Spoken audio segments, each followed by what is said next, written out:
Okay, sorry. Alright. When I attended elementary school, I had to wear uniforms. I believe it was always uncomfortable, and I felt bad seeing my mom spend hundreds on uniforms. I've always been a creative person. I enjoy patterns, colors, and graphics. Uniforms made me feel bland and boring and like I didn't feel like I belonged. As we college students, the way we dress does not matter. Our education is more important. It is better to be comfortable than what we're wearing. Wearing something I didn't like made me feel trapped and not able to express myself. Due to this, I have done research on why there shouldn't be uniforms and how it affects the education system. Today I will be talking about why students should not wear uniforms. Let's get started with the freedom of expression. This also includes related to conformity, kids reveling out, and also diversity in culture.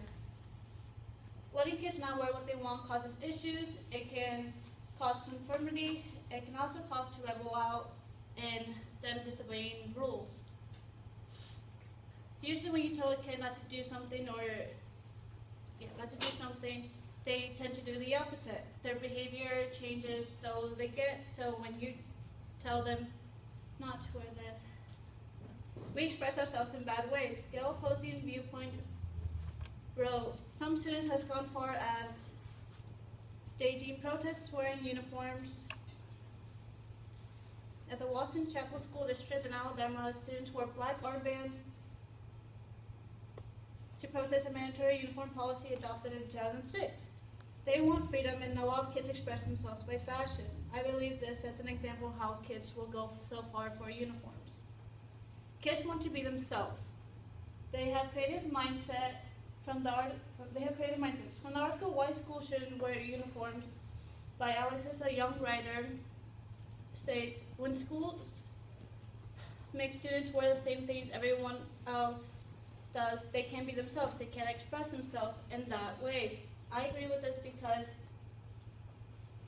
a kid wants to be unique and different. An example of diversity. They should be able to express themselves by being themselves.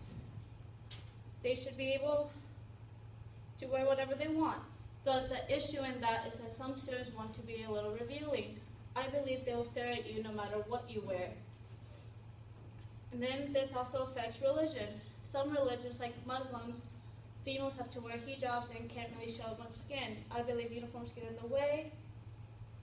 And then there's also hairstyles in which people of color have different hairstyles. Some have to wear Some have their hair in afros, and some schools do not allow that with schools that have uniforms. Now that I discussed with you the freedom of expression, we're going to talk about how wearing uniforms does not help the education system and it affects the tendency. Wearing a nice uniform does not make a kid smarter. It only makes a kid look smarter. Their education comes first through what they wear. It has been proven that uniforms can decrease a student's grade. They are distracted by what they're wearing and uncomfortable with what they are wearing. They should be going to school about learning and improving their grades, not to impress a district. Students should do that with their grades and behavior. This rules out the myth of wearing uniforms making students smarter. They learn best when they are focused and comfortable. Wearing uniforms can also affect attendance, from parents not able to afford it to kids not wearing it. Parents don't have the time to get it dry cleaned, which some uniforms do require to be dry cleaned, and this affects kids missing school because they have nothing to wear. Also, they disobey wearing uniforms. I believe that if they were allowed to wear what they want, it would be more simple. They just throw on a shirt and some shorts and go to school. For the article, Why Shouldn't Have School Uniforms by Right the World stated, with uniforms being expensive, some students might not be able to go to that school because they have to spend so much extra money on things. On top of that, they spend more on the uniforms, so if they took the uniforms out, it would cut down the cost of schooling and more people will join the school. Which brings me to my next reason.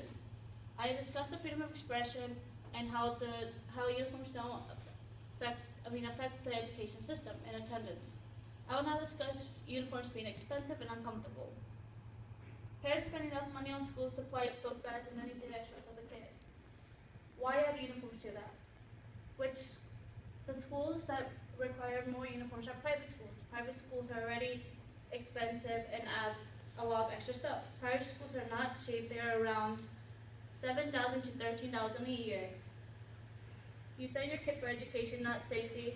For education and safety, not for looks. A general uniform is around $25 to $200 per outfit. If shoes are included, if the uniform requires shoes, they can cost you $15 to $70 per pair. I just believe that is too much to ask for when you're already spending enough money on that school. When kids are learning, they should be comfortable. Children are already picking up. When they're uncomfortable, they start to be distracted by easy things, which does not help them focus on school.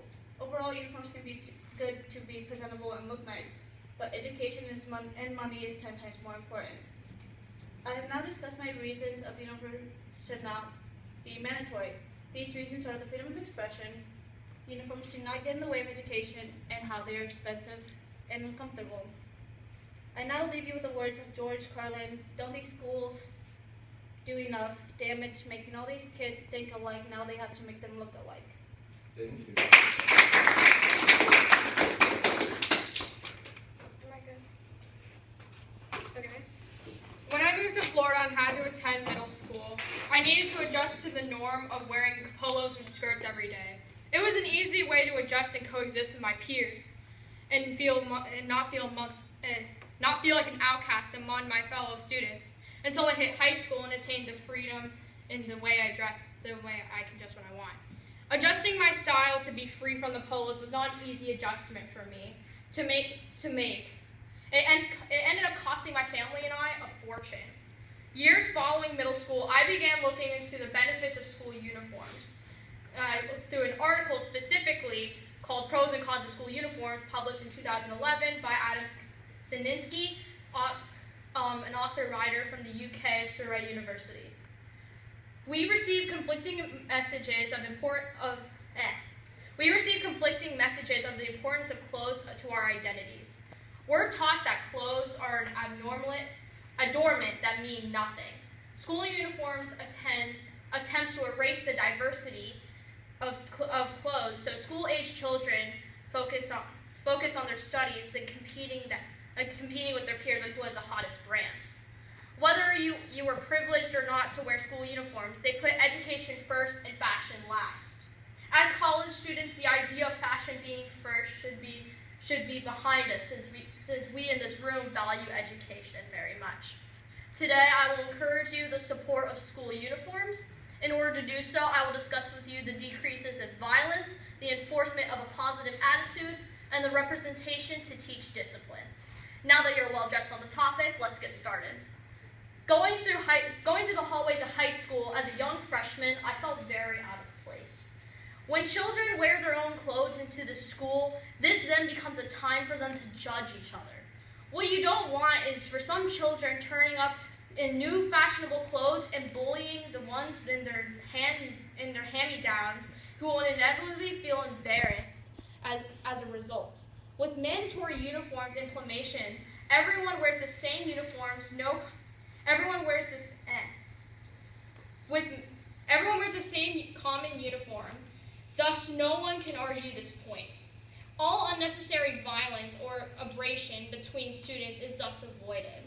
With this in mind, the decreases in the situations of disciplinary and physical fights, having uniforms in school has decreased the issues and unnecessary violence drastically than ever before.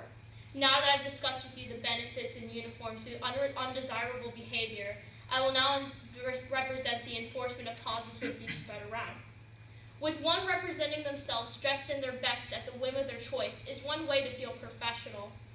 In a work setting, we often dress professionally. The reason for this is that it can make you feel professional, and that it in turn can make you produce a better better quality of work. The same is true for school children, and if they are in their shirts, they will feel more like little workers than less football fans. Growing up in the environment of needing to dress at your best, it helps enforce for a child for their future professions to be capable to dress. With the enforcement of a positive outlook on what we're wearing, I will now discuss with you the discipline being taught.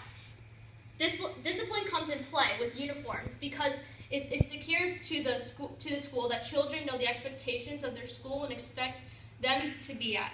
As discipline is being practiced, it's also applied to different aspects of a child's life. With uniforms, it is found easier for them to be focused on their academic lifestyle. When discipline is practiced, it can also be applied to aspects of life. By having a strictly enforced dress code gives teachers and administrators to make more disciplinary actions to students that are needed for the future. Now that I've shared with you the feasible methods to obtain school uniforms and the positive outlook on results, or the enforcement of discipline, let's pack our stuff up. Today we learned the benefits of keeping school uniforms in today's society through the decrease of negativity to the positive outlooks and disciplinary purposes. I leave you with the words from an anonymous person. Wearing a uniform doesn't stop you from finding ways to stylize them.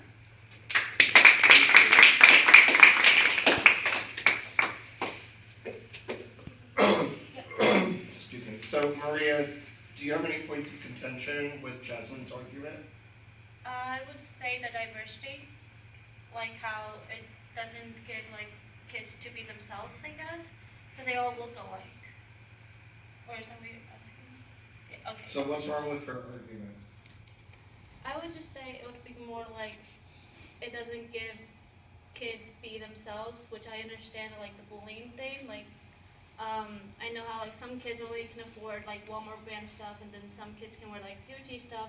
But I don't think that should matter, because I think it should matter if at least they can wear what they want and they don't have to spend as much money as they want, or as they should be. Your response? Me? Oh. So I would have to disagree with that, because now in modern times, uniforms are a lot easier to get. Literally, they're at Walmart. They're $5, and even elementary schools are beginning to donate them to children in need and making fundraisers for them so they have uniforms. Even though they may be even though people want to attain the style and still show themselves, they can still stylize their uniforms without feeling the limitation of not being able to wear what they want. And Jasmine, do you have any points of contention with Maria's argument? I agree, though, on the extent that some people's religions may conflict with uniforms. However, mostly in private schools, or even for example, my middle school, I knew people that wore hijabs and had confliction with their religion, but they were okay with that. They were still able to cover themselves up, wear a polo, and still dress the way they wanted in their own desired way. The uniform doesn't really get in the way of how they dress. All they need to do is just cover themselves up, and they will do what it takes, and they have the money to do so. Maria, your response? Well, I believe yeah, that's true, but it's mostly in different countries that's like that, not some different states as well, because not all the states are the same, and not all states agree with those religions. That's the issue, I believe. I disagree with that. I think they definitely put religion above the way you dress. So, but why there's much evidence, Jasmine, to suggest that people who can be very educated and successful without conforming to particular standards or codes. Aren't you teaching in some ways that conforming is effective, and expressing diversity and uniqueness is something that should not be supported? I'm going to say on that, I think the way you dress shouldn't really matter. I think what's more important is the personality and what you have to say versus what you have to wear. So if you're dressing professionally or anything, yeah, I'll give you a good outlook. You can dress the way you want, but as long as your words are more vocal and you have the validity to do so, then it would be easier to be able to be vocal. Do you have any thoughts on that, Maria? Well, Yeah, well, for me, I express myself by fashion. A lot of people do. Like, I mean, if you like look into styles like that, like, I would say, like, yeah, like they express themselves about what they wear and what colors they use. Like being kind of like emos that they wear like all black clothing, and there's like the girly chicks that have like the Chanel bags and like the little mini skirts and stuff. Like that's how they express themselves by fashion, and that's how like they see. That's how their personality shows out there, basically. So you're saying that students would not have any personality if they were not able to have the ability to dress outside of the conformed code? I mean, no, but like I feel like it just makes your personality stronger by like expressing themselves. That's what I meant. Like yes, vocal does matter, but I still feel like wearing what they want like expresses themselves in a bigger, stronger way, kind of, than just wearing a man uniform. Thank you.